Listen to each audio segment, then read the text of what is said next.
السلام علیکم یارو دوستان، محترم اهل سومانی. مقصد برای شما این ویدیو اون بچه آبادی کردن اون درآمدگاه قبلیشون گفتن که بیتون کردن اون جنان اینجا خیلی حسان شده. اینجا در نیت داشتن در این دو طرفش همون اسطوره مشیشتگی وسط سری قبر به همه نرو توپک نزنده. همین دو طرف همین گویم میشینن همینجا سوره تبارک میخونن و دیگر اون فاتحه ها میگن. این قبرستانی این طرف کهنه این مزار ایشان، اون طرف هم خیلی پر شده اومده. بیتون فسان کرده.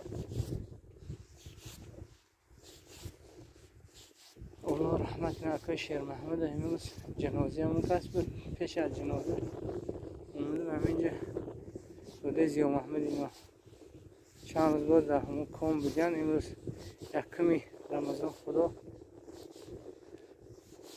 مقدرات چون بیچ شده است. والله امان شگفت است از اون کس. حقشون دوگو باشه، خدا همشان رحمت کرد.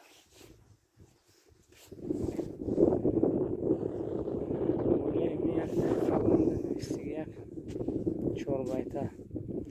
بر مزار ما غریبان نه چراغ نه گل، نه پری پروانه سوزد نه صدای بلبل. مونسی ما در لحد فضل خدای ما بس است. سایه از ابر رحمت قبر پوشی ما بس است. الله رحمت کنه همه گذشتگان ما را و ما زنده ها را اونچنان گردونه. توفیق محتیط که توفیق بندگیش درست و جا بیاریم، عاقبت کار ما رو بخیر گردونه. و باقی سربلند خانه آباد باشه و کسی که سهمش در همین بیتون کنی همین قبرستان داشته باشد. والله در عمر جانشون در اهل خانوادهاشون برکات یا همه خیرات رو بسیارتر کنند برای آبادی دیو و آبادی جمعیت. خدا همه را سلامت دارم.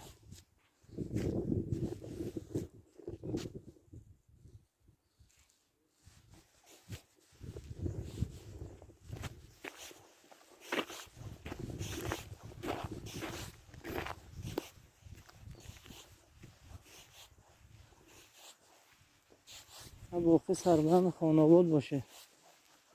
رمضان بر همتون مبارک باد.